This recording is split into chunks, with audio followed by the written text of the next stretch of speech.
What is up, everybody? It is Tuesday. It's 6 p.m., just about in a minute. And we're here. We're live. Got a question for you. What? What short-term goals have you got right now? What long-term goals have you got right now? What are you doing to get towards those goals? Just something to think about. Maybe you could talk about it, maybe not. We're going to check it out right after this. Paying too much for trucking insurance? What if you could save more by making one simple phone call and keep more profit? You could very well do just that with one simple call to Seabright Agency, 800-366-6466. Call now. Now here's a question that all owner-operators and small fleet owners should consider. What happens when you access the unrivaled advantages that are available through the ES Advantage program? We asked Jeff and Charley from Contractors Corner to share their thoughts on how they've been able to utilize the discounts and services that are a part of the ES Advantage. Your business will make you money if you do well at that business. And ES Advantage in trucking, they do really well at providing those services.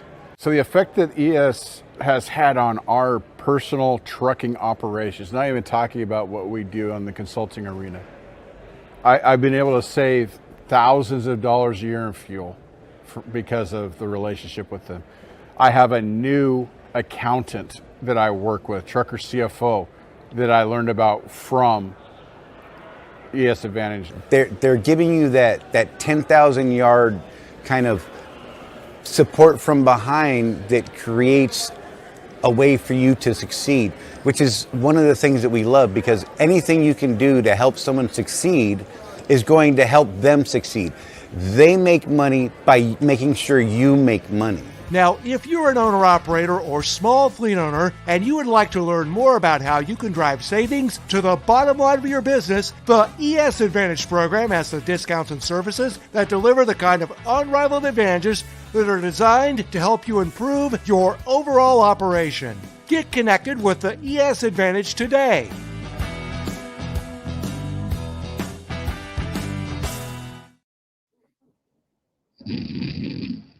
Oh, what? Hey, What? we're back, Jeff. Damn, I was like jamming and you're sleeping. Oh man. Hey, you know what? Jim Wall. It's that 4-hour day. Right. You know. Just wore you out. They're running the wheels off you, Jeff. That's what I heard. I'm just saying. Jim Wall was first today at 11:32 a.m. Eastern time. Just going to throw it out there. I threw everybody off. Got to show up early. Everybody's like, wait, what happened? Just saying.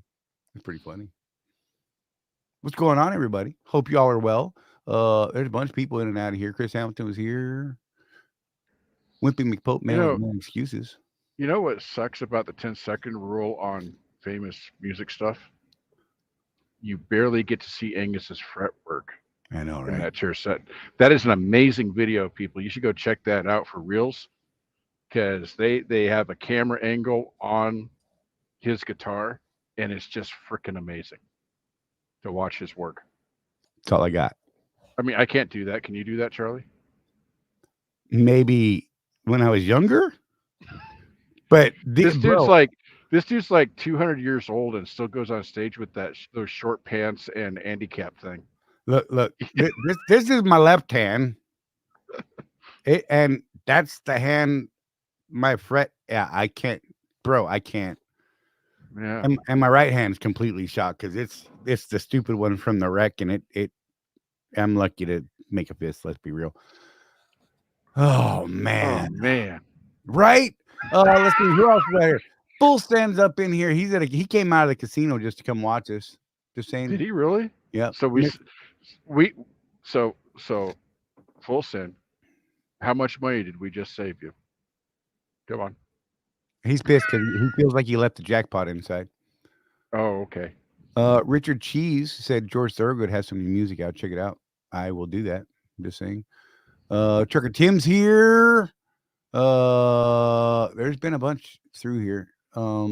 Quite a few interesting names, some of which I'm not allowed to say. Donna's here. Look, there's Donna. Hey, Donna. Hey, kids in the carpool. She may have us muted because someone doesn't know how to talk. What? Lately? I don't know. Just saying. It ain't this guy. Yeah. We talked about you being in the shower earlier in the chat. I'm just saying. Oh, yeah. Uh, Hey, I had like 90 minutes before the show, and I'm like, hey, let's check the app. I'm at a Flying J. There was 9 showers available, so I'm like, nice. Yeah, I'm right. taking one of those because Go. by the end of the show, there's going to be like 20 people in line. Mr. Hunt was commenting on all the funny names. Yes. Coach's ugly sweater was here. There's been quite a few. Chris Hamilton actually answered your question, Charlie. Okay, I haven't. Look, I'm still trying to scroll through this, man. Oh, okay. One of us has to do this other stuff, okay? You handle that, and you address that now, all right? I'm doing this. Carry on, man. Jeez, Louise. My wayward son. Wimpy talked himself out of spending $100 worth of ice cream and cookies earlier today.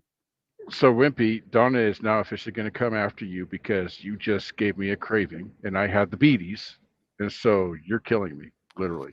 Dude, those strawberry shortcakes ice cream. Oh, I know. Oh my God. It is straight beaties and so good. Oh, yeah. Oh, I can't. So I struggle. So like the Florida rest areas, all of them have ice cream machines in them, vending machines. Mm-hmm. And it's luckily most of them are broken all the time now. But when they're not broken, that's what I get. Tourist areas. Yeah. Life on 18 Wheels. Good to see you, buddy. Callie Hustle. Good to see you. Dennis Lewis. Hello, sir. Trucker Dan. Wait, wrong hand. Victor Jackson. Hola, hermano. ¿Cómo estás? Travis Jones, all up in here. I'm just going to ignore Chris Hamilton right there. Matt Nissen, because he does not. Oh, we represent the lollipop, kill the lollipop. What? See, I can't. You're going to mess my neck up, man. Brian Jess, good to see you. Oh. Yeah. Let's see. Oh, he put it out there. Good for him. So Charlie and I were talking about you today, Sean, because we've been thinking about doing an episode that really dives into, hey, when is it time to take a step back and take some time to regroup and go after it again? And Sean is actually doing that right now. So he says he's putting it out there that he's going to. There should be comments there. It's short-circuiting my brain. That's fun to watch. After painful consideration, take a step back into a company truck and turn in my lease. I've been looking at different operations and leaving Swift. So we know a little bit about what he's doing, and so we really, hey, yay, full send. That's Sean, by the way. So what he's doing, guys, folks, is not as big of a thing as you may think it is. What he's doing is he's going into a completely different sector of the business that he's never done before. And he has an opportunity to go learn this sector of the business from a guy and then, go buy a truck 6 months, a year down the road and do it all on his own. And you've heard us say that before. If you want to do something that you've never done before, maybe you take that step back. You remember Rutherford years ago, he said he wanted to learn over-dimensional step deck and actually worked for free for a dude for 3 months. Right. To learn the business. And then went out and got himself set up with the proper equipment. And while he was there, he was making contacts and had a fairly successful run at that sector of the business that he had never done before. So you gotta look at things,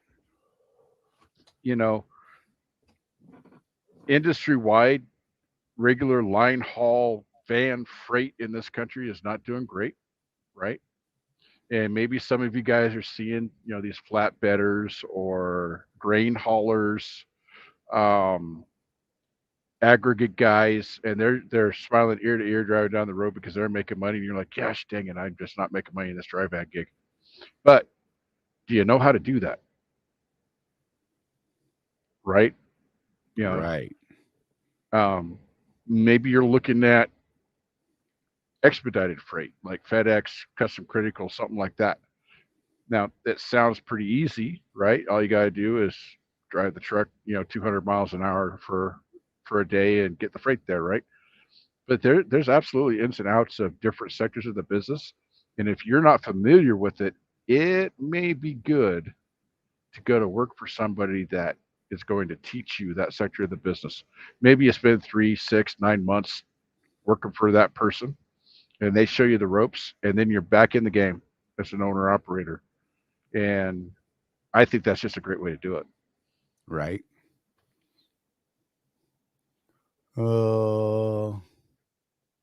Anyhow, Sean, good on you.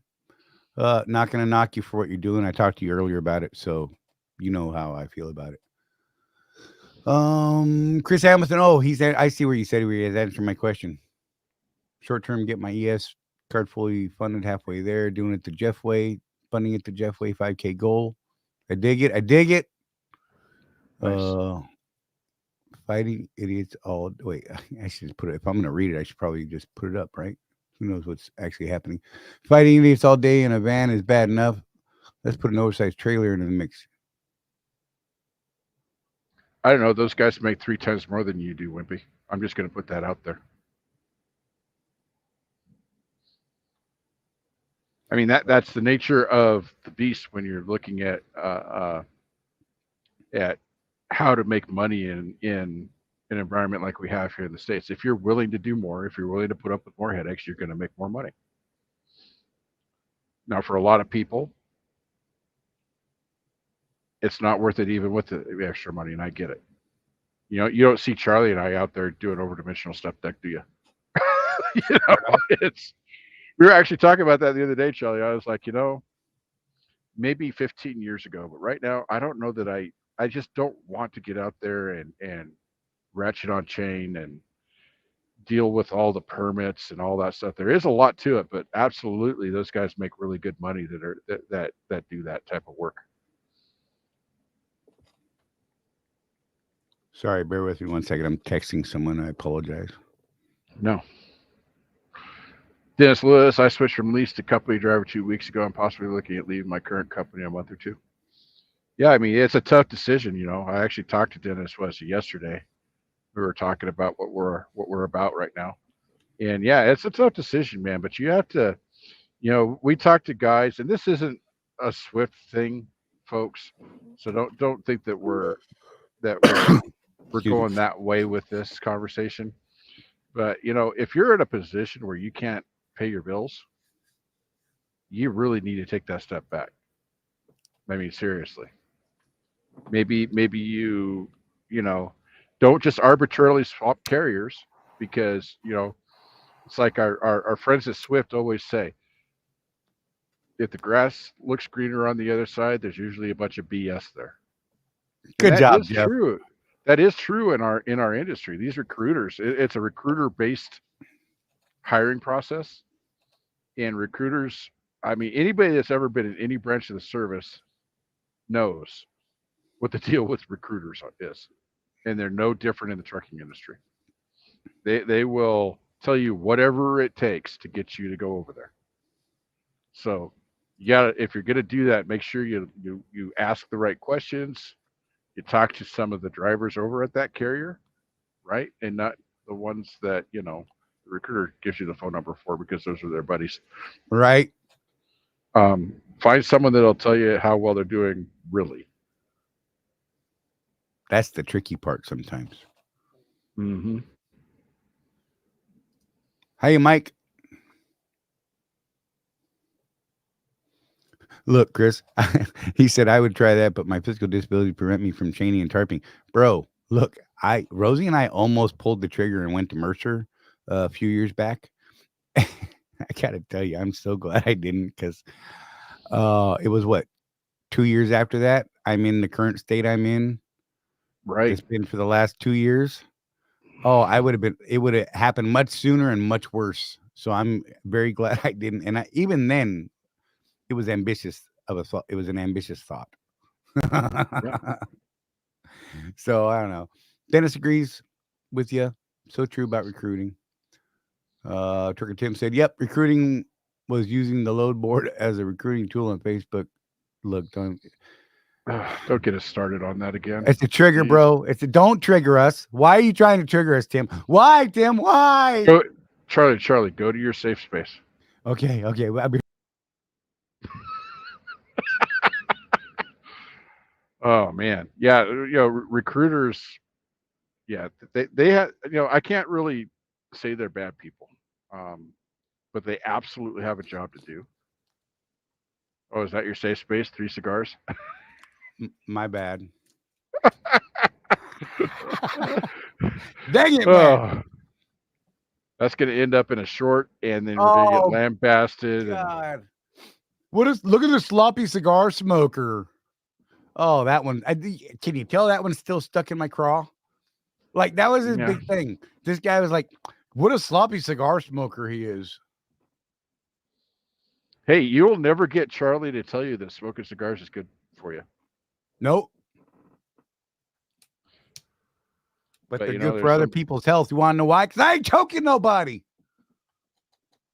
Today. Yeah, right now. You have to understand, folks, I talked to this man on the Bluetooth, and he comes close sometimes. I'm just going to put that out there.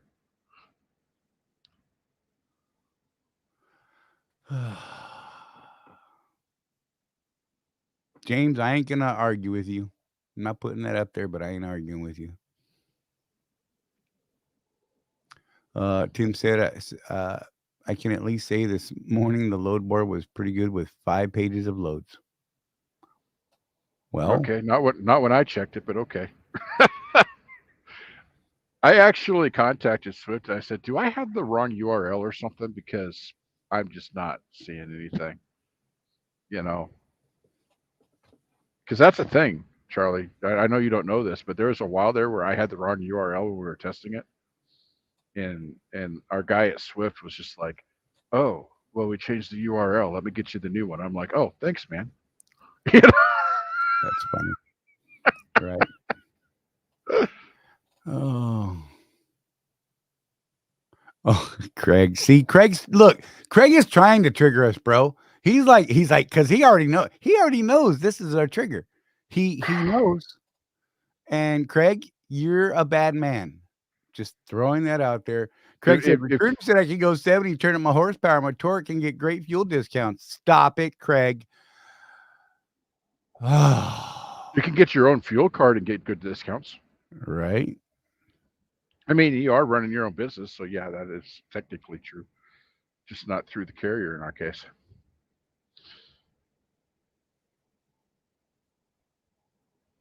Oh. Oh my gosh. There's a lot going on right now. So yeah, many there things. Is. I'm glad you guys are here. Honest to God, I am. You guys bring me joy. You guys help ground me some days. Like today. Okay, look. Today's been an interesting day for me. I got my VA decision letter today, which hurt my feelings because they didn't give me what I want. I got an increase, so I had to back up, evaluate what I actually got, and now I can move forward. But I was pissed earlier. Jeff could tell you. He was on the phone with me when I was reading it. I was not amused at all. They denied so much that was. So I'm going to put this one out here because this one is stuck in my craw. So Charlie was a paratrooper. You can see it in the background there. He jumped out of airplanes. Okay. They denied his knees and hips, said that it wasn't service related. He jumped out of airplanes for a living, and they said his knees and hips were not service related. That should be a slam dunk, guys. One of you smart people out there knows the word. The VA has certain conditions that if you have these conditions and you have these symptoms, it's automatic. What is the word for that? One of you knows it. I know one of you does. Anyhow, with jumping out of airplanes, just being presented and awarded the parachutist badge is almost a guarantee. Is pretty much a guaranteed 10% for a knee, a hip, and ankle. Presumptive. It's presumptive. That Jeff, that was the word I was trying to come up with for the last 3 hours in my brain. That is a tough word. It's a word You I feel use better all now? the time Just- in this VA. Yeah. Look, you know how crazy I get when I can't find the right word. That's a whole nother thing. We're gonna start on that one. So it's like presumptive. If you say, "Oh, my knees and my hips or my ankles bother me," and you had a parachute badge, bam, minimum 10%. Just minimum. That they don't even question it. They don't even make you take an exam for it. Right. And both my knees and both my hips were denied rather, as not service connected. I don't even understand. Bizarre. And then the VA math is screwing me up because if you add up all of my individual ratings for all of my little disabilities, I'm at 120%. Nay, Ether Bunny. 77% when you do the VA math, which then rolls into 80% because they round up at 75, whatever. Well, everything's Common Core now, so. Oh my God, dude. I don't even know what this math is. It's just something else. Trick or Tim. I'm sorry, guys. Yeah, BA. Oh, let's see. My short-term goals are girls. My short-term. Say it, Jeff. I'm broken. Goals. Thank you. My short-term goals are just to make a solid profits each month. Long-term is getting at least 20K saved up in maintenance. That's a good goal. I like it. And what are you doing, Tim, working towards those goals? That's the follow-up. That's the other half of that question. Do you actually have that written down, or are you just going from memory on that? You know my opinion on all that by now, I would think.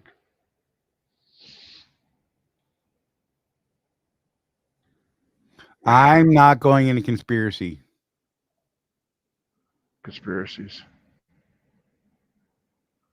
For you, Matt Nissen, absolutely not. I would not want to be a punching bag for you.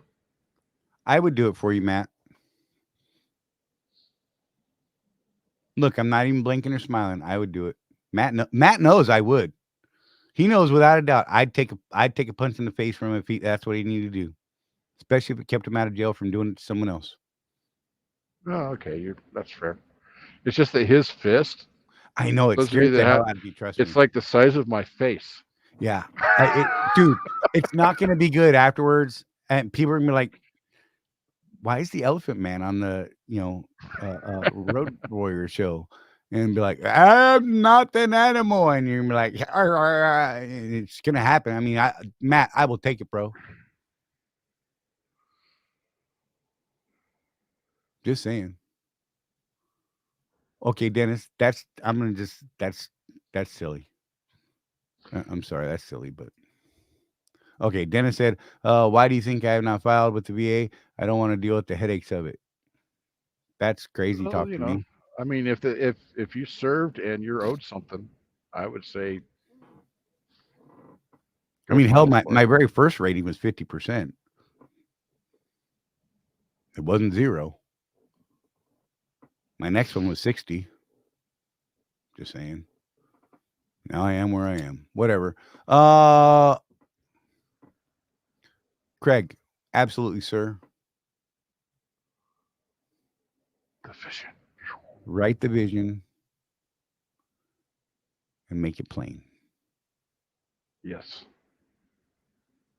And then work towards that and adjust that. Right?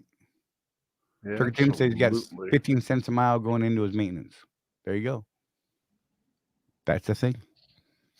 That is progress towards the goal. I dig it, bro.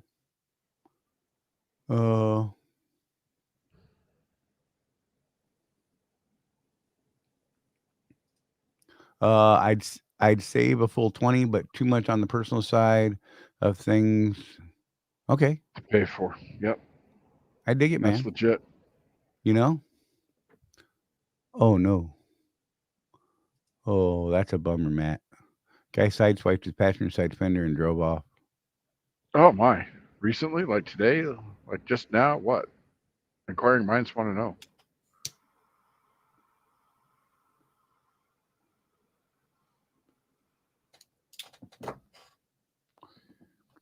Matt, you can come. Bro, I'll be in Greer tomorrow night.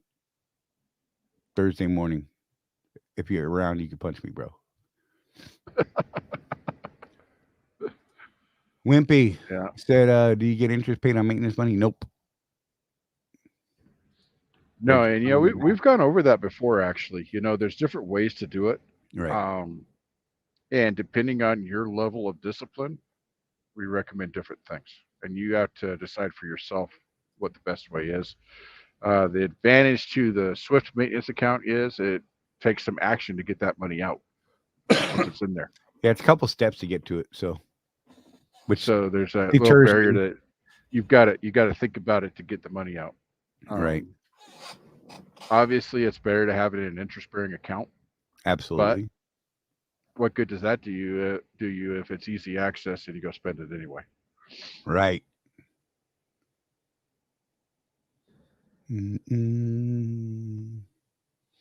Ella Becker got a load off the load board today. Woohoo! I was like, you should go to Vegas. Right.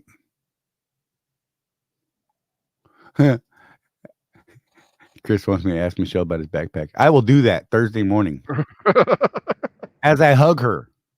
Good or luck. maybe I should wait. I should hug her, then step back a little bit, then ask her. So, right? I was in her office a couple of weeks ago talking to her, and she had just gotten a bunch of boxes of swag. You know what was not in any of those boxes? Backpacks. Yeah. They're really hard to come by right now, which is why it's even more fun to bug her about it. Yeah. So it happened an hour ago in Chicago for Matt. That sucks. Said he wasn't paying attention, messing with his phone. Yeah, that sounds about right. Not Matt, the guy that hit him. Right. James is up in his maintenance to 20 in 3 weeks. Right. Alan said my exit from Swift will be end of May. There you go. There's a bit of that going around. We've seen that a lot here lately from a lot of people. And I ain't mad at none of y'all. You know that. I've talked to quite a few of y'all. Yep. We've had some pretty long discussions about these decisions. And yeah. Oh, Matt said he couldn't get a tag because it was in a back window with a dark tint. That sucks. That just sucks.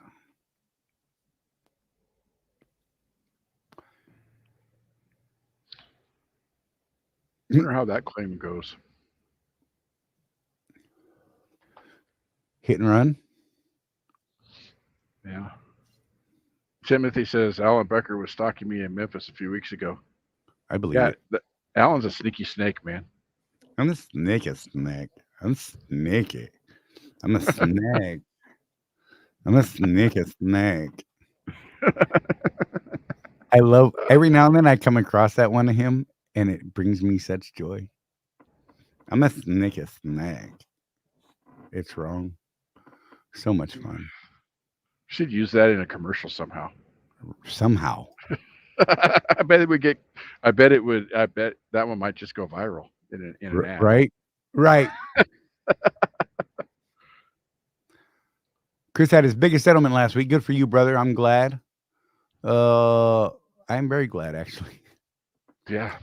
I was off a week and a half, so I'm coming out of the hole. But I did get out of the hole. I have a profit this week, so I ain't mad. I was doing good until the truck broke last week. Yeah, that sucked. I mean, it was all under warranty, so I didn't have to pay for the repair. But man, a day and a half down, then had to go find a trailer, and then kind of crappy loads ever since. Jeff and I are going to be in Phoenix this weekend. Right. Just throwing that out there. People were asking why we're going to Phoenix. I said, we got things to do. We're working on some stuff. And then they said, but you can't talk about it yet, right? I'm like, right? Yep. But we will be talking about some stuff in the very near future. So, check back. Just saying. We're working on some things, y'all. And I think they're exciting. Yeah. So one of the things I did want to mention, for some reason, Swift calls it a fuel protection program or whatever. Right. Fuel surcharge at Swift. Right. So as we've had more people leave Swift and we're talking to them and we're talking to other carriers, dude, Swift's fuel surcharge that's in the ICOA, I haven't seen one yet talking to people that beats what they're paying on fuel surcharge. It's a really good program, dude. I can't remember. There was one that I saw. Man, I describe what we get to people and they're like, wait, what? Yeah, there was one out there that I actually saw. I can't remember what company it was from, though. Yeah. That was better than ours. And I was like, oh. Yeah. But their rates were garbage. So it actually came out overall a loss. And I was like, bummer, man. So it's one of those things you guys want to look at because, so let's say you get an offer from a carrier for, we're at $1.15 a mile on OTR solo freight. Let's say a carrier is offering you $1.30, $1.35. You're like, ooh, that's great. What's their surcharge? Is it 20 cents a mile versus our 45 cents a mile this week? Do the math. When you're like Alan, I've talked to Alan quite a bit about what his plans are, and yeah, he's leaving Swift, but it's not a quick move. He's still looking at, hey, this is what I'm doing. Here's what the math looks like. Plus, it's an operation that he'd rather do. Right? There's that. That's a big thing. He'll enjoy it better where he's going because he gets to go back into flatbed and that sort of thing, which is what he, for some reason, just loves to do. But look at the full package when you're going to a carrier. Right. If you're going to come to Swift, find out what the full pay package is. Don't just, it's this plus surcharge. Well, what's the surcharge? Get a hold of everything you can. What's the accessorial pay look like? What kind of equipment do you have? I talked to a carrier recently where they require that you have 6 load locks and 6 straps on your truck at all times. If you have 5 load locks because you had to leave one in a trailer, you're supposed to call them and they'll get you another one. Not only that, but not the pressure ones, but the ones that actually lock into the side of the trailer on those rails. Very specific equipment for their vans. And you know what? As an owner operator, you got to stroke a check for that. What's that cost?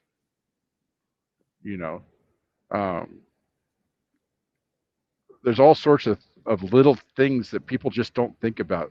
They're pissed off because the load board doesn't work like it was promised, or the freight volumes at your carrier is lower than you'd like it to be, and you're having a tough time getting miles. Okay. Make sure you go into your next move with your eyes open. Ask a lot of questions. Make sure you know what you're doing. And over the years, Charlie and I have looked at other carriers for ourselves, and we're like, yeah, that looks okay, but I'm just doing okay over here, and there's risk over there, so we're going to stay here. That's why I've been here for 18 years. Right. Now, Swift's been very good to me over the years. Doesn't mean I won't change. I'm always looking for other opportunities, and you should be too. I don't care what carrier you're at. Always be looking to up your game. Wimpy, do you guys have disc brakes, truck and trailer? I can speak to my truck. I have discs on the steer, drums in the back. Haven't seen any trailers with disc brakes for us yet that I've seen. Yep. They might on those Featherlight trailers with the wide singles. I don't know. I've got drums all around Really? on my 22. Yep. So the 23 was the year they put the discs. Okay. Yeah, I got discs on the steers and drums on the back. So there's a problem with the disc brakes that I learned from my mechanic friend, the one that taught me how to maintain my truck. Because they had disc brakes on the new tractors, but not disc brakes on the trailers, right? Because they had some older trailers in a fleet that he works for. And when you don't have one or the other all the way around, the slack adjusters don't adjust properly, apparently. Because the pressures are different in the back than in the front across the system. And so there's an issue there. Interesting. I thought that was kind of interesting. Alan Becker might know a little bit about that. He's our resident mechanical expert that totally misdiagnosed my truck, by the way. Look, I was with him. Hey, I'm not a mechanic, so I was like, okay. It sounded like compressor. Who would have thought exhaust bridge, whatever the heck that is? You know, when I told Rosie, I'm like, we don't even know what exhaust bridge is. Do you know, as soon as I said that, she started looking it up. She's like, oh, look, it's this. I'm like, shut up. He already told me. Yep. She got smart and went Google on me. Hey, like, me. Hey, me. Hey, me. Hey, me. Sorry. He's actually off today, so he's watching us live, he says. I don't even know how to do that. Like, how do we process that? He's here and he's live. Right? Let's work out. Wait, I know. Hey, me, we're glad you're here.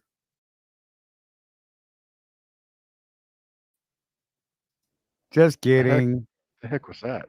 I made us go away.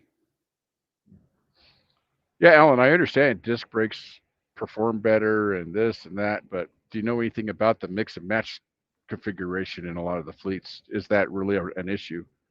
You know, my buddy was telling me when disc brakes first started becoming standard on the tractors, and this was a good 5 years ago. I was talking to my buddy, and you know, things might have changed since then. Yep. Oh, hey. Amy's on vacation in Narlands. Nolans. Yep. Notice how I said that right? Yeah. If you call vacation in Nolans a vacation. New Orleans vacation. It's a lot of work to walk around there and feel safe. I'm just saying. Yeah. Jim Wall said when he was still company, he had a guy from Christian tell him he could make a lot more with them. He told me he made $62K the previous year. There's a reason he's still with. Just saying. Alan said it's not an issue. Most trucks run discs for steers as it's less braking power. Most is on the drives.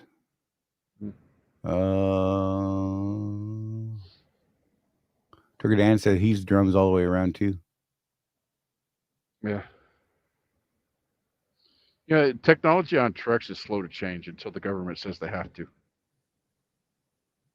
You know. He said he's spending the $1 million-mile bonus. Oh, okay. Yeah, because they get there's like a cash bonus on the $1 million-mile thing now. There wasn't when I got it, whatever. Me either. I got a watch and a jacket. And some stuff, yeah. I don't even wear a watch. I have the watch in the truck. Mine's in my underwear drawer, I think. I was not expecting you to say drawer. I just thought it was going to end, period. Mine's in my underwear. No. Oh, wait. We're on the wrong sides again. It's throwing me off. I was like, why am I looking that way, Jeff? So, funny story.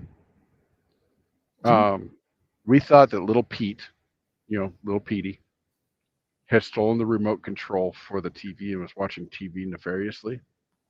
And he was all up in arms that we were accusing him of something that he didn't do. But it's a kid, right? So we're like, no, he absolutely, because the volume on the TV is all the way down, which is something he does. Right. So he doesn't get caught. So I get home and I'm doing some stuff and I find it in my underwear drawer. Donna had hidden it because she figured the kids would not go into my underwear drawer, right? Which, legitimate. That's funny. That's where she had hidden it. But here's the joke at the house. Not even mom will go into dad's underwear drawer because she hid the remote there and didn't think to look there for it. Right.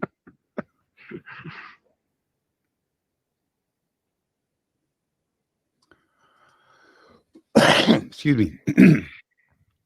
Mike Henderson said, I left Swift twice in my 27 years, once to go local, once to try percentage, found out not all loads pay fuel surcharge when you're on a percentage, ended up back here for life. Bear? It's fair enough.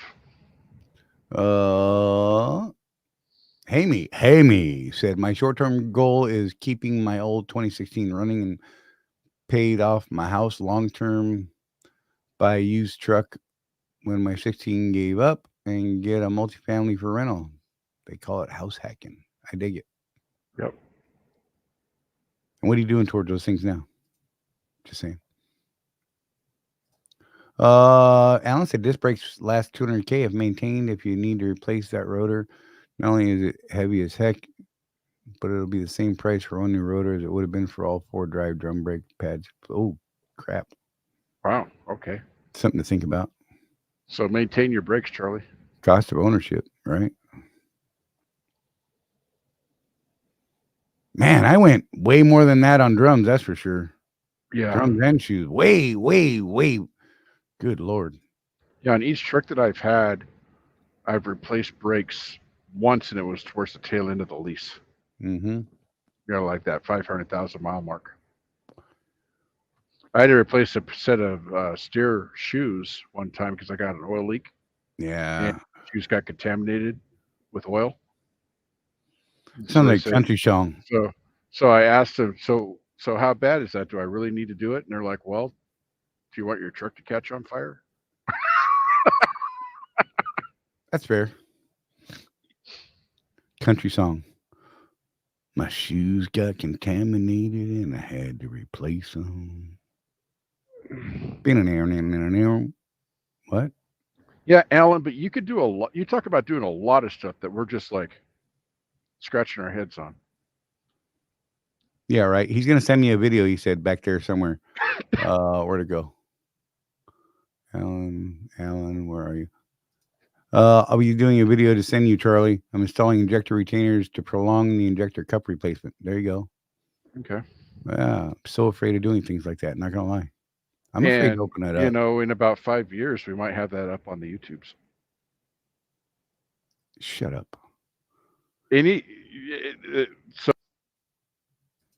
Yeah. Because, the last one that people have been jonesing for was an Alan video. But Life on 18 Wheels did a really good video on airbags. Let's be real. Yeah, I know. But I'm just saying this might turn into a pattern. Alan videos just take forever to produce because it's Alan. You know, I don't know. I feel like I've had enough of you today. So you put me on the screen instead of putting me on timeout, and that makes total sense. Okay, Charlie, you need to come back because Mark Ollinger wants to talk about colonoscopy. We are going to talk about colonoscopies, y'all. So Mark and I had a bet, and I talked him into getting colonoscopy because he's 63 years old. He's had previous issues, and he would not go get one. And I talked him into getting one. I'm like, man, look, he talked me into going to the doctor when I had my appendicitis, and he absolutely saved my life. It was a conversation I had with him that made me make the decision to actually go to the ER that night. And he saved my life, literally saved my life. And then I found out about his story, and I rolled it back on him and found out that, he's got these past issues and he hadn't had a colonoscopy. And I was like, you need to go, because he was afraid to do it. And I'm like, this is not a bad thing, man. And it was something. And then we decided that we were going to bet because I had 9 polyps removed. He's like, I'm going to beat that for sure. Mark was clean as a whistle, not a single polyp within his track. And I don't even understand how, but whatever. I won. He lost.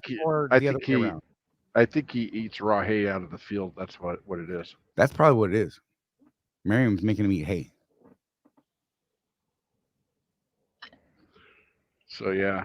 Yeah, that thing with your appendix. Not an owner operator, but Heidi's kind of famous in the Swift network. Right. She runs one of the Swift Facebook pages. She went in on an emergency, like ambulance type thing, and turned out to be her appendix. That she said she was getting out of the hospital. I don't know if she's already out. Yeah. But like 3.5 weeks in the hospital. It's gnarly, dude. Trying to save her life from that appendix burst. So Yeah, you got pains down there, and all. Don't don't ignore stuff. Is what I'm trying to say. Mike. That's funny. I'm so unmechanically inclined. I'm proud when I put oil and antifreeze in my truck. All by himself. Just That's saying. legit. Hammy says colonoscopy is a must when you reach 50. The way our food nowadays. Just saying. I didn't have one until I was 52. And that was only because I had this thing. That appendicitis. They wouldn't take my appendix out till they made sure I didn't have like cancer running rampant through me. It was like a thing because whatever.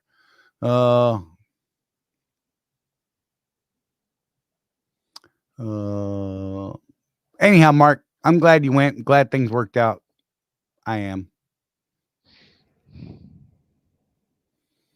Don't be a sucker for medical BS, Jack said. Okay. I don't know, man. There's a couple things that I've learned through my own pain and suffering that I really should have listened to. Well, I'll come on Jack's side for a little bit on the colonoscopy, because depending on the doctor you talk to, and you know how medical stuff is, it depends on who you're talking to. Like my doctor doesn't recommend it unless there's a reason, because when you stick something up your bum, the risk of infection is not zero. Now it's really rare, but it's not zero. So unless you've got other problems, he's not recommending it for me. Right. But people like Mark and myself had issues. He's had issues in the past. I was in the middle of an issue. Mm-hmm. You know what I mean? Right. So, I do think you need to ask around, get more than one opinion on stuff. The problem is that we're not doctors ourselves, so we don't actually know anything. Right. I have to rely on doctors. So that since we're self-employed, right? We have our own insurance or whatnot. You don't, because you got that VA stuff, but I shop for doctors. Right. I interview doctors. And what I'm looking for is a doctor that's willing to say, you know what, Jeff, I don't know. Let me go find out. I will find out for you, but that's an interesting question, and I don't have the answer right off the top of my head. I like guys like that. And I love doctors like that. Love them. Alan, congrats, bro. Side note, he's doing great on keto. He's down 120 pounds, now almost 240 pounds. It's amazing. Went from a 5XL to 2X and from a 46 pant to 36. That, sir, is awesome. Look, man, Rosie and I were actually commenting on it last week. Your pictures on the Facebooks. We're like, damn, look at his face. Right. It looks like he's lost a ton of weight. We're like, well, when I had dinner with him in Harrisonville, he gets out of his truck, and I was speechless, man. I mean, this was months ago. He was still kind of at the beginnings of all this. I was like, dude, you're looking good. I'm not afraid to say it. You're looking damn good. All right. Chris, can we get straps from Papa Swift, or we got to write that check? So here's how I get my straps. This is funny. I check empty trailers for straps, dude. I have not had to buy. I've got a shed full of straps. My wife will tell you. I've got at least 50 straps in my shed because I don't want to carry them all with me. And I check empty trailers.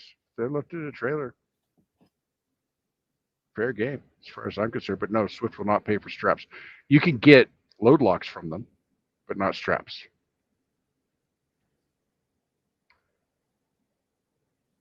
So it's worth, 10 minutes of your time to you're in the yard, maybe check a few trailers.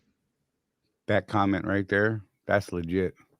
The worst part about the colonoscopy was the gallon jug and what it does to you. Yes, I've got nightmares from you telling me about it.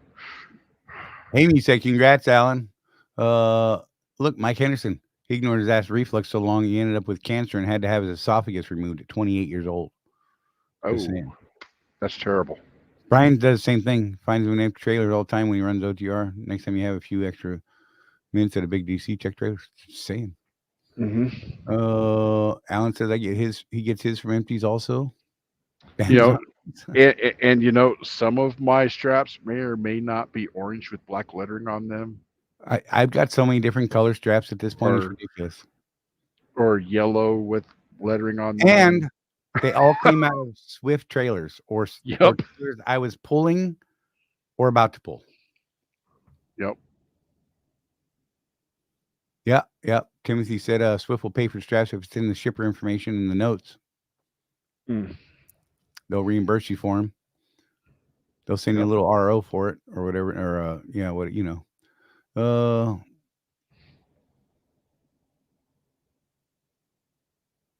Yeah, chains sometimes at some of the places. Just wear gloves because they're trash. Yeah, they got those piles of chains in the wintertime because guys will turn in full sets instead of just replacing one or two. You know, the one or two broken ones. So there's a bunch of them that aren't broken on those heaps, but you got to go through them and check them out. Yeah, check around the fuel islands, the terminals. Strap's the strap. Life on 19 Wheel said. I don't care what color it is or whose name's on it. I don't even care. Yep. I don't care if he doesn't even carry chains because he's outlaw. He's crazy, man. Yep. I haven't taken the chains off my truck and I haven't gone anywhere I needed them. Or that I was even legally required to have them. That's the crazy part. Just there. Whatever. Just hanging out. Yeah, just hanging out, yo. Yeah. There's something I was gonna do. Ignore me for a minute. No, you're there. Not really. Kind of. Check around the fuel. Matt Nista says check around the fuel islands at terminals. Yeah, guys will drop stuff all the time around those fuel islands. There was a while there where if you picked up a load in Laredo, you had to give them 2 load locks because they had load locks in the loaded trailers. And you had to go give them to the guard shack guy up front before they would give you your paperwork.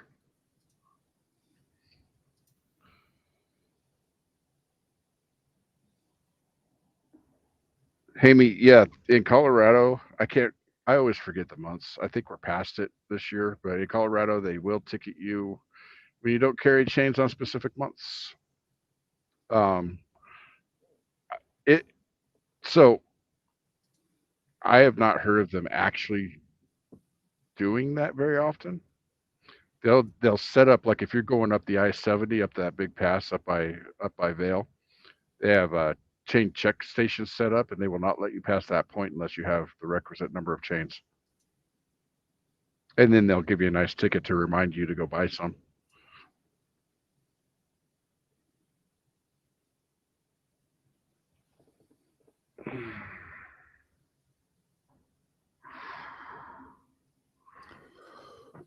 Excuse me. Sorry, other stuff there. RC Trucker. Yeah, I was just looking at that one. Any market analysts or experts predicting when the market might balance out between truck numbers versus load volume? I was just didn't we just get a something on freight waves? Yeah, you read the article. I didn't, so you were telling me about it. Yeah, you know my retention. The basics of it was, the first half of this year is screwed. It looks like we may be at the bottom was what they're thinking, that we might actually be at the bottom of the slump. This has lasted longer than any other slump we've had. And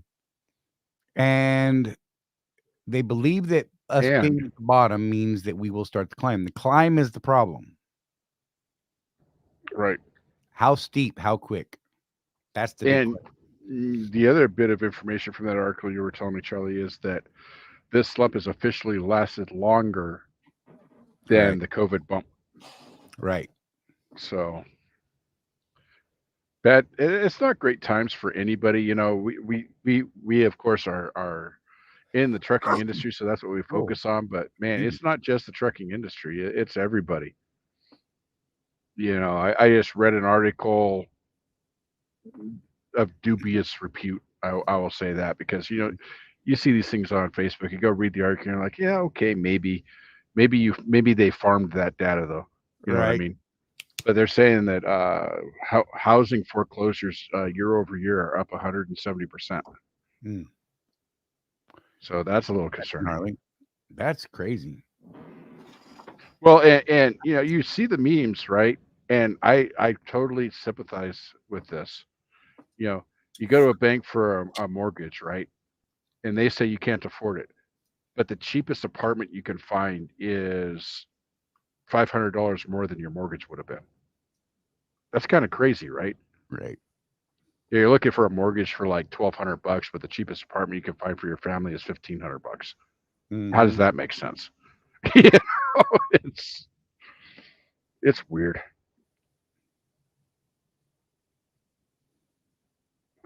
Something interesting is happening, but I have no context here.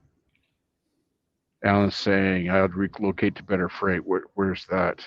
That's because RC Trucker said I've done 334 resets in 10 days. Yeah. That's what he's responding to. Okay. It's a lot, man. But okay, so and oh, wait, this is legit because RC Trucker followed up, Alan, and bear with me for a minute here. He said, Alan, how do we know where better freight would be? So in normal times, I would say the relationships you're building with the planning community, driver leadership, things like that, can get you into that information. What we're seeing right now, and I know Alan is saying that your OC would give you a better idea, is even they are struggling to find those places right now. Right. I mean, for real. Well, I can't sugarcoat any of this. I'm running 005 solo dry van, and you guys all know I've been here forever. I'm almost an institution, really. Even with all my contacts, message after message, man, there's just no freight. I don't know what to tell you. There's no freight. There's no freight. There's no freight. So even me with all my contacts, it's tough. And Alan, I understand what you're saying. This is why Swift is losing owners. And yeah, I think you're right. I can't argue with it. Let's put it that way. Right. I mean, if you're in a position like I was up until last year, if a paid for truck, it's the truck payment. You have to do more mileage to make that truck payment. Man, it's tough right now.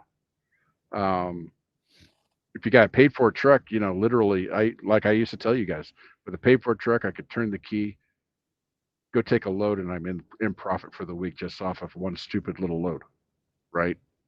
That's not the case when you got a payment. There's some realities there.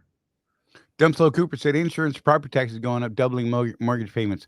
It's not just insurance on housing, because I just found out about someone who they ran a insurance package for someone with their new authority, and it was $54,000. Yep. Had another guy that was run. He had a really sweet deal. He's a older dude, 74 years old, been trucking forever. Had a sweet insurance package that only cost him $500 a month. He thought he was thinking about retiring, decided he was going to retire. Didn't make it a month, decided he didn't want to retire anymore. So he tried to reinstate his insurance with that other company. And they said, sorry, can't reinstate that package. Your new package is $4,000 a month. He tried to get a quote elsewhere, and because of his age, nobody was running the quote. I don't know how that's okay, but that's a thing. I'm actually waiting on a quote right now on insurance for myself on my own numbers, because after I had that conversation, I'm like, hey, run me. Let's see what it comes up, because I'm curious. And, I've got Chewy. Why not? If I can make it work and it pencils out, heck, I'll throw a driver in there and run. Why not? So yeah, trucking insurance rates are insane, which is why we're so damn glad our insurance stayed flat, yo. No increase for us. I'm just saying, we did not increase this year like everybody else in the industry did. So good job, our guys, for not slamming us with a bunch of claims that ate us up. I appreciate you guys.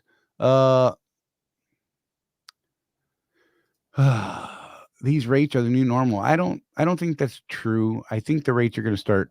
They're going to turn around, because we are now starting to see that exit of truck capacity. Yeah.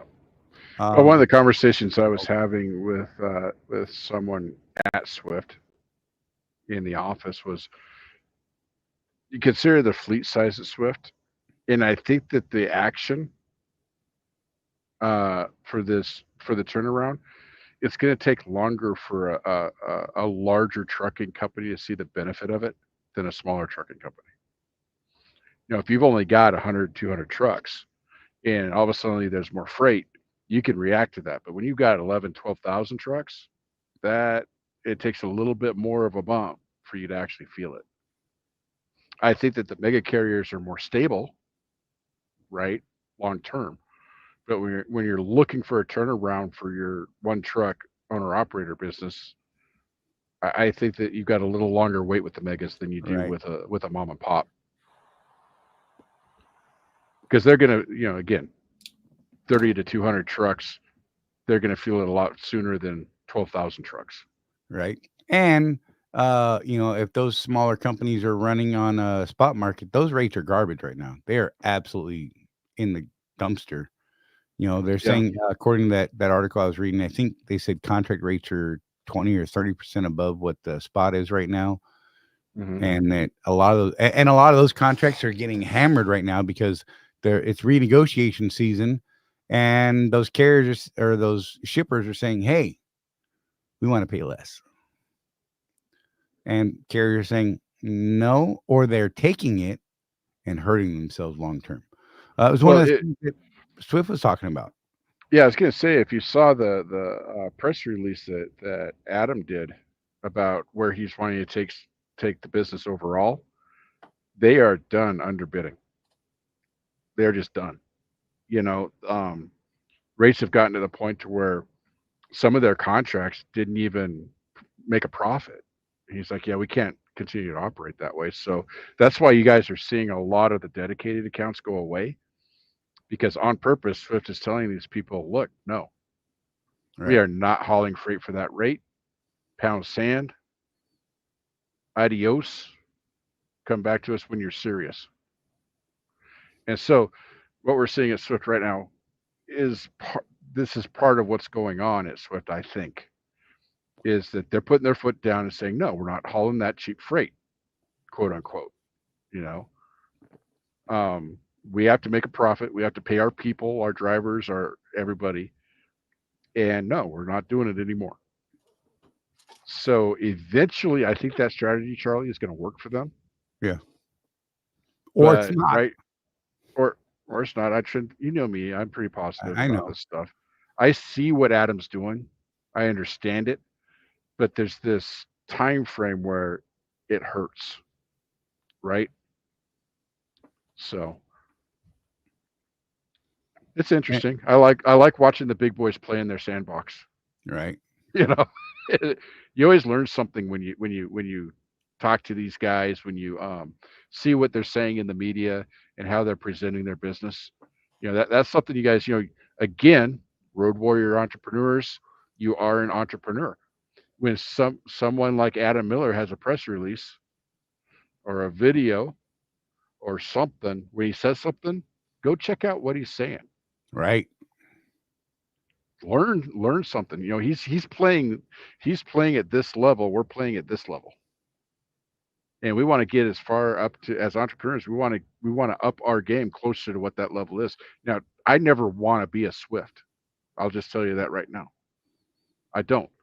But I would like to go from here to here, right? Always be looking to up your game. Timothy Ransom, a lot of drivers who jumped into truck jobs during the COVID years are leaving and going back to factory jobs. That's what we're hoping. I hope so. They need to go faster. Right. Leave. Alan, RC is saying reach out to Walmart in Moberly or Harrisonville. They could possibly use some help. Yeah. Mike said there's no such thing as cheap freight. Well, you know, I understand the sentiment, but all of us have that. At this point, I don't make money, so no, I'm not doing that. Right. Now, That's cheap freight to me today, if I was around my own authority and under the same circumstances, right? Cheap freight to me today with a truck payment is different than cheap freight 6 months ago without a truck payment. Right.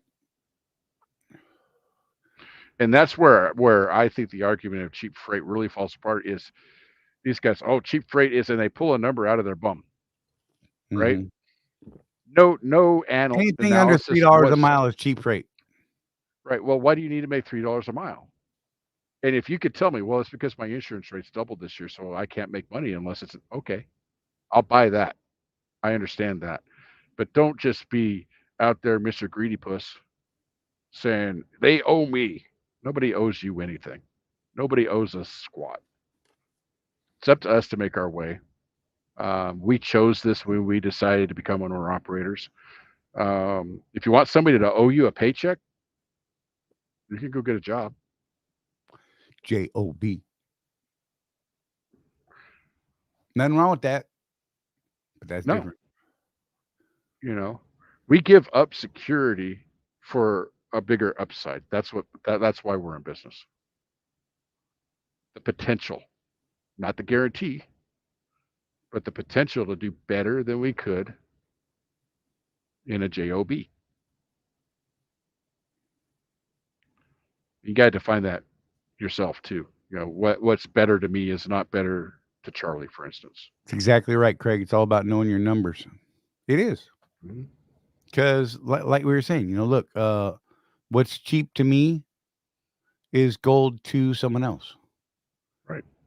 I mean, look, with Chewy, I literally could have run and made a profit at Swift. 85 cents a mile. We did. I mean, look, I had a lease payment when I started at 95 cents a mile. Right. Well, 96, and then we lost a penny because of the Obama year thing. And whatever. And Jeff started lower than that. So, I mean, look, again, it's perspective. It's a matter of what the individual needs. Can you lower your costs? Can you operate for a lesser top line to create a decent bottom line? Mm-hmm. And if so, is it really cheap freight, or is it keeping your business running? It's there's just so many factors, Right. involved. That's one of the reasons why we're starting up our education again in the subscription community. We just did our first real module on how to write a business plan last week, and going forward, as time allows, and I'll speak to this just a second. So we talked to a bunch of people, and on that platform, what we decided, since we actually drive truck to pay our mortgages at this point, rather than committing to every Tuesday or whatever, we decided to go with what we're calling regularly irregular training. So it's whenever Charlie and I have an hour, we'll get on there and teach something. And the group coaching is going to be the same way. We'll set up times where we know we're going to be available for a Zoom call. And that's the opportunity for us to say, hey, Craig, so you tell me what cheap freight is to you, and let's hammer out why. Joe Schmuckatelli, that's got his own numbers. Tell me what cheap freight is to you, and tell me why that's cheap freight to you.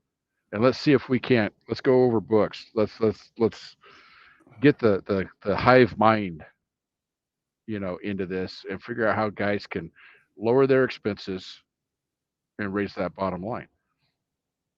So that's my pitch. Mike, I just love you, man. I'm just saying. Let's see you run that clapped out truck. Talk is cheap.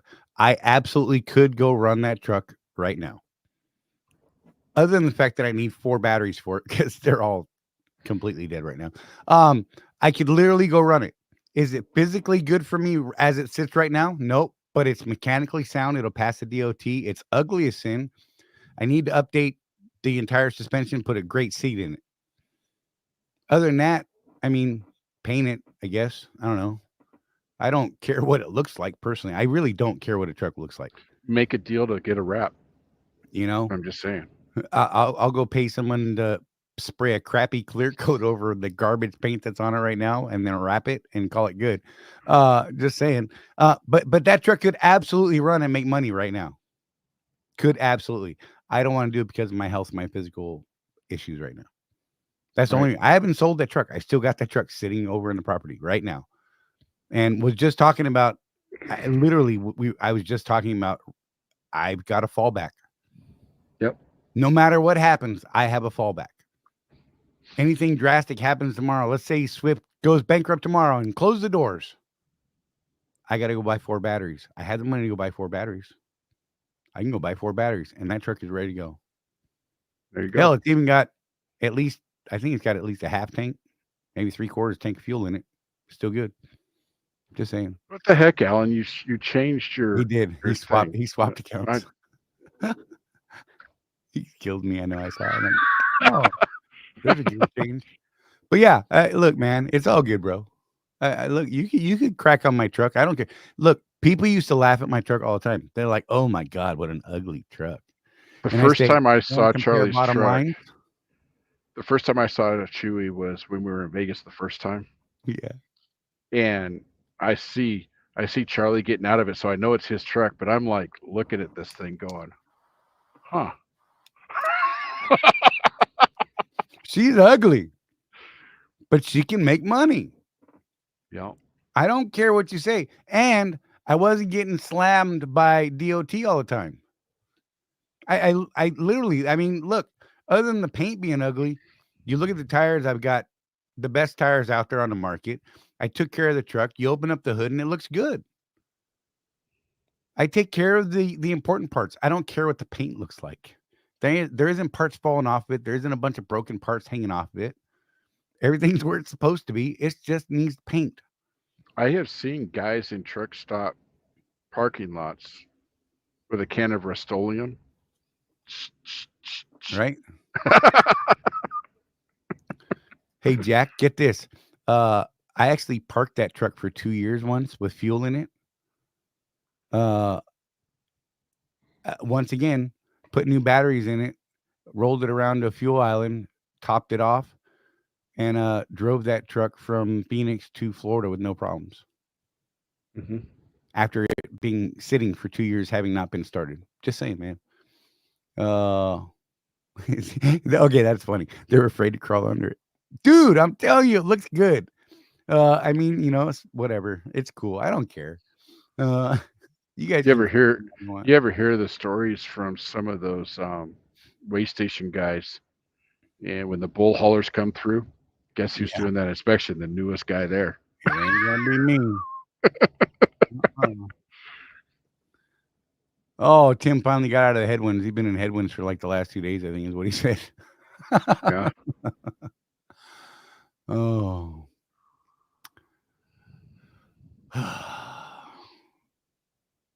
Let's see. Exactly. Only the money matters. I'm just saying, look, it doesn't take a whole lot. The only reason I parked that truck was it was physically beating me up.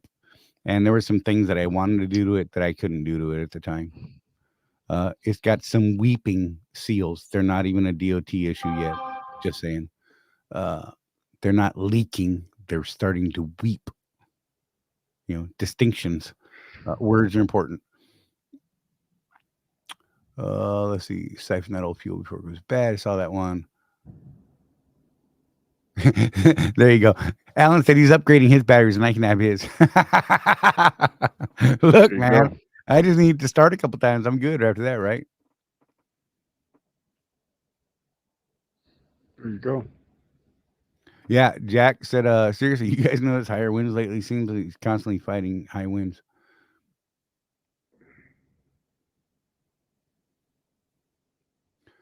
Tim said, you want to see crappy trucks go down near the Mexican border? Those Mexican trucks are awful. Look, I see a lot of our trucks that are absolutely terrible. And I'm not talking about just the ugliness. I'm talking about, missing parts and parts hanging. Look, for years, we gave Jeff a hard time because he had a bungee cord that held his grill. And it was because like two of the mounting clips were busted off. And it just held it in place. No big deal. But it was fun to give him a hard time. But that's like such a minor thing. Anyhow, you see people with like their bumper bouncing like dangerously close to their steer tire. I'm like, what is Yeah. happening here? I just want to get away from those guys as fast as I can. They've got or you see those trucks with only the top little portion of the wing on one side, everything else is snapped off and broken. Mm-hmm. And oh my, there's so many things. I saw a guy yesterday with a set of wide singles, and one of the wide singles looked like a racing slick, Right. and he was I see running it. that. I see that all the time in the truck stops. I'll be walking around, and I don't molest their tires like Charlie does, but um, I do pay attention, and I see people with mismatched drives and all the way down to slicks on two of them.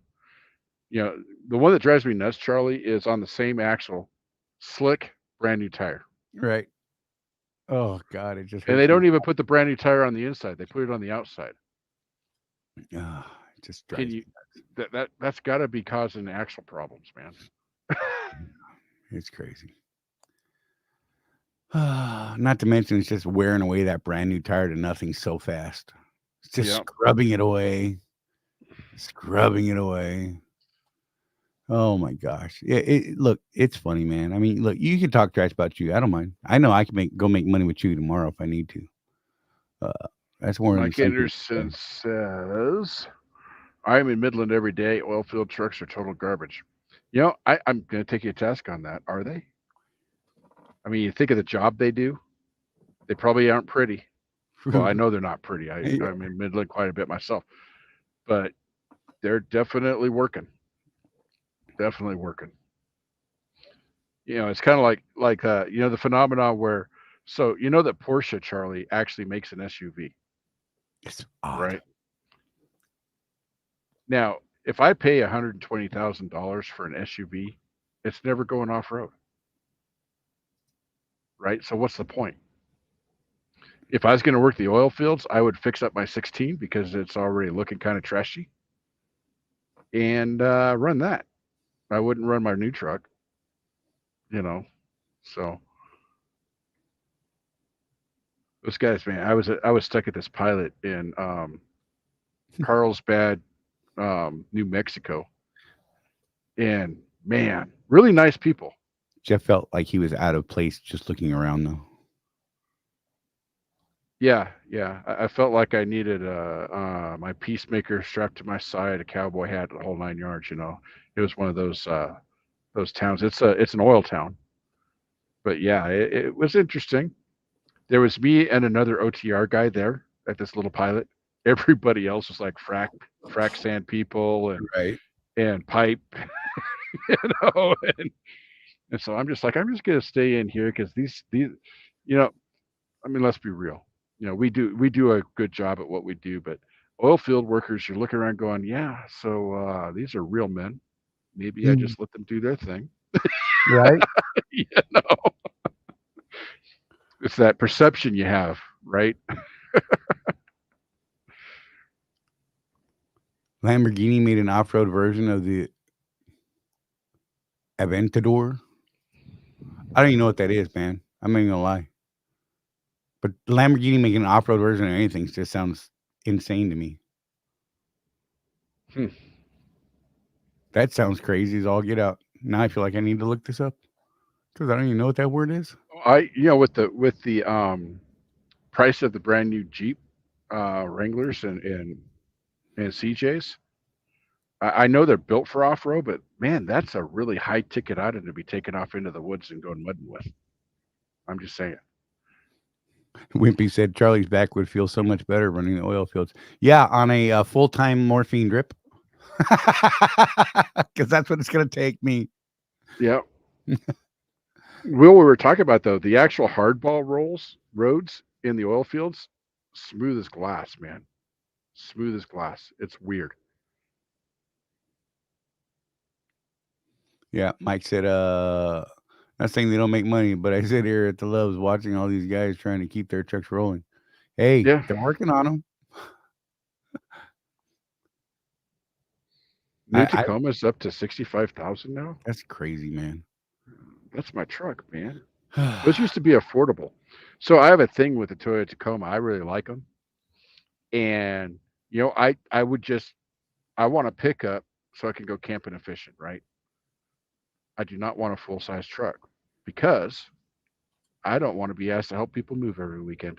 Right. Does that make me a bad person, Charlie? Yep. I don't know. Yep. But I understand. You You ain't got wrong. that, you got that full size Silverado or whatever, and you're getting those phone calls. Hey man, so and so's moving. Can you come help out? Look, I'm wise to people, and they are wise to me. I have an 8-foot bed on my little F-150, and they're like, "Hey man, I'm gonna move this weekend." I'm like, "Here's the keys, bro. Come pick it up." Yeah, I'm like, use it all you like, man. Bring it back with a full tank, huh? right. Hey, man. Oh my God. James said he worked in the oil fields as a rig hand. Damn, that was hard work. Holy smoke, 90-hour weeks, good money, but hard work. Yeah, no, man. I can't work that. I love physical labor. Have always loved doing things, building things, making things, right? Can't do it anymore. It's hurts. It hurts my feelings saying things like I can't do that. Just is what it is. It's unfortunate. Yeah, 65K for Tacoma is wild for real. Look, I don't even know how to process that. Yeah. Yeah, that's a legit question. When do the semi truck prices increase to 500,000? Huh. It's an interesting question with all of the requirements coming. I mean, the EPA 27 standards. I mean, what is that going to do to prices? Yep. And then, good Lord, everything else they're trying to talk about. I mean, who knows what they're going to be, and, crazy people getting in at weird times and just driving at that market. When we were at site, they were talking about that one part of their strategy as a company is to get as many trucks every year that they can, right? Because the price of new trucks is not going to go down. We know that. Right. So I remember my wife and I, when we were in college, we couldn't afford a new vehicle, obviously in college. And this dude was trying to sell us a Tacoma at the time. And back then they were going for about 14 grand. And he told me, the new model year's coming out in a couple of weeks and they won't be any cheaper. I can tell you that. Right. $65,000 now. I guess he was right. Yeah, for real. Oh, Trigger Tim said, what is this 2027 thing? There's a new EPA emission standard. It's called EP 27 or something like that. And all these OEMs are having to meet another set of emission standards by 27 model year. It's a thing. It's crazy. We learned about it at that site event with ES, which was pretty But they're neat. trying what the government is shooting for, which every truck manufacturer, even like, okay, so Mother Trucker interviewed one of the guys over at OIDA that he's friends with about this because so I'm gonna offend half the people here. So this dude went on Fox News, one of the evening shows, and they were talking about the 2037 net zero emission standards. And this OIDA guy literally just started laughing right there on set.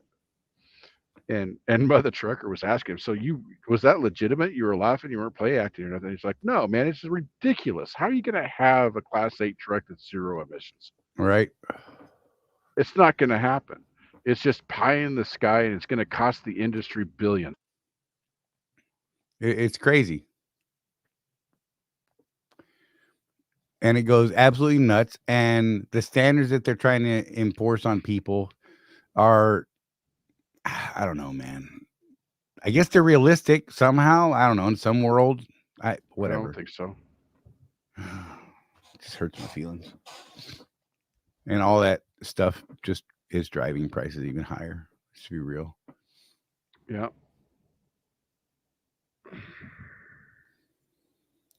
Well, Trucker Tim said, I heard diesel burns cleaner than gas already. Anecdotally, I was under the assumption that the air particulate matter coming out of a modern diesel engine is cleaner particulate matter wise than the air that went into it. Right. I'm not saying go suck on a pipe to get better air, but It's crazy. Matt said, what is going to happen in gas vehicles when they're required to have after treatment system? Good Lord. Right? There's so many things. Wimpy said, UK is considering banning classic vehicles. After 15 years, you cannot make major repairs on a vehicle. That's, I don't know, bro. That's what I have a garage for. Right? Just saying. See, Brian said we should all just park for a couple weeks and let the country see just how much the government is screwing things up. You know, sounds good in theory, but let's face it, we're going to lose like 50% of the population in that amount of time when the shelves are empty and they don't know how to get food and the riots happen and the warlords take over different areas. And God help you if you live in a major city because you're going to die.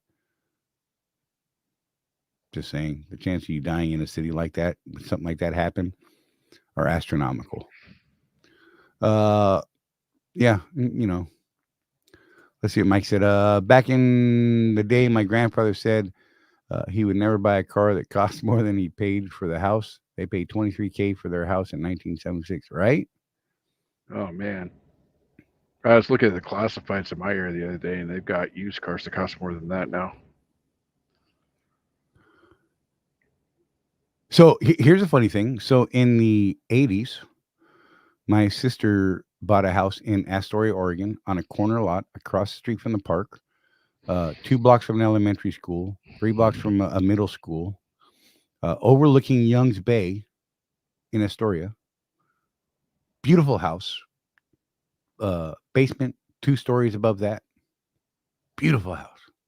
$35,000. When it was on the market later, in fact, right now, I believe it's somewhere $750,000. Mm-hmm. It's crazy. It's just great. Everything's gone up like insanity.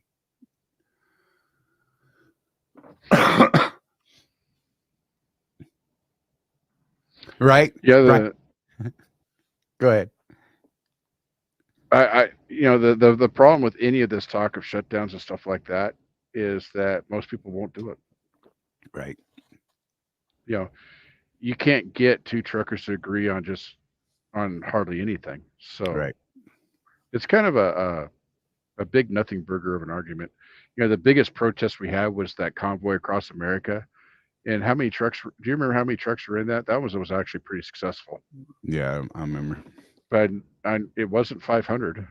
You know, even they did make the news though, so that was kind of cool. Never give up. Never surrender. Brian said, "I'm just coming to your property to hang out while the apocalypse happens." Charlie, look, there's a couple people. People know. Just make your way here, and we got you. We're gonna work some things out. We got a really strong community. Something like that. I was promised an apocalypse a couple of weeks ago when the sun got blacked out by the moon, and it didn't happen, and I've been just mad about it ever since. So right, Roland, what's going on, man? Been a while. Good to see you, buddy. Yeah, it has. Hope you're doing well, man. But he's saying Nicola's making hydrogen trucks. Mm-hmm.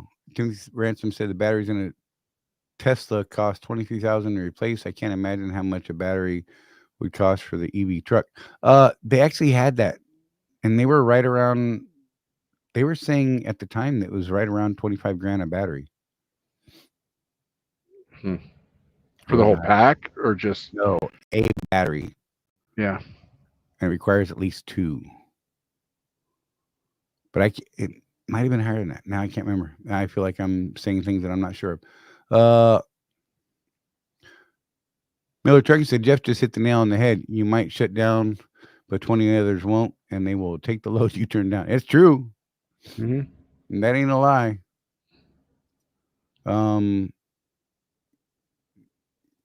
You know, sometimes it's hard to stand on principle. Well, and if you're going to stand on a principle like that too, you have to be willing to face the consequences. Right. I mean, there is actually laws that prohibit us from doing that. A lot of people don't know that. Messing with interstate commerce is a felony, and whether they choose to charge people with that or not is up for debate. But we could get charged with a felony for not for shutting down like that. Be interesting to Go see how ahead. to process that, though, right? I mean, wouldn't it Yeah, be? but it is a thing. Be Right. prepared if you're going to stand on principle. I have nothing but respect for these guys who are like, yeah, come and arrest me if Right. that's what has to happen. All right, man. Mike makes a good point. Most drivers can't afford 2 weeks without a paycheck either. That's true. Although, if the apocalypse happens, don't need paychecks. Just saying. That's right. Just need to learn how to do some things. Hope you know some of those things already. All of a sudden, you don't know anybody, any money, no way, no how, because there's no computers, and yeah. I don't think people understand just how fragile our financial system really is because they've gone all digital. Right. I don't want to scare anybody, but I believe in being prepared for things. I think you should just be prepared. Miller Trucking, no paychecks, just bullets. Fuel, food, bullets. And those handmade durables that you make in your garage and then take down to the trading post to trade. Yep. A commodity you can The trade coolest things you don't have. The coolest thing in those books that Charlie and I like was there's this dude, and I think it's like the second or third book, Charlie, that made boots out of carpet. Yeah, he made shoes, carpet, and tires. Yep. You know what I know what's funny about that is you can go to Mexico, in different parts of Mexico, in some towns, and I don't know if James will back me up on this or not, but my father-in-law loves to talk about this, and he'd point to someone's shoe and be like, 60,000 mile deal. Yep.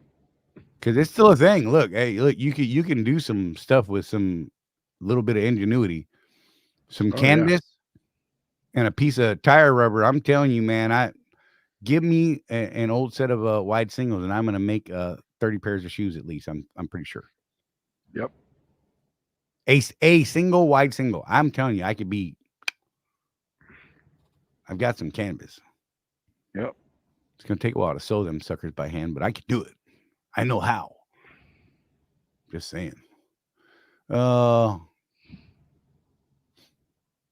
no, I don't want to see actual nuclear strikes. I want to see an EMP. That would make me I wouldn't be bad with an EMP. I don't want to deal with fallout in my lungs. Yeah, I would prefer the survivalist to Jericho. Absolutely. Right. Yeah, since I'm a Star Trek fan, Trek 10, Star Trek First Contact, Captain Picard said that there was no money in the future. Everyone simply works to better themselves. Star Trek has always been kind of a utopian idea. Right. In reality, that would take such an evolutionary change of mind in the human spirit. I just don't see that actually happening. It's fun to think about, but yeah.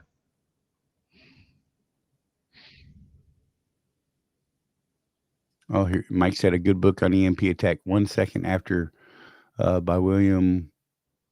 I can't say that name. Say it. Okay. Fortune. My brain was not processing those letters together. The one we're talking about, Mike, is the Survivalist series by A. American. I'm actually re-listening to it right now. I'm on book 11, I think, of 13 again. I love that series. I just do. It's like a training manual, and it's based in Florida, which helps me even better. I'm just saying. It's amazing. I love that book. Books, rather. The more likely scenario is we have a massive solar flare and it knocks out the world electrical grid. We're back to Stone Age. Look, I'm down with that. You don't even understand. I am absolutely prepared to deal with this. So there was a big one a few years ago, Charlie. People that don't think that this is possible, by the way. And we're getting way off into the weeds, right. But whatever. Whatever. Community driven. We go where you want us to go. A few years ago, there was a mass coronal ejection, and it did mess with GPS and cell phones. Yep. And one just a little bit bigger would have actually fried all that. You know what's funny is we just had one recently that was bigger than that one, is my understanding.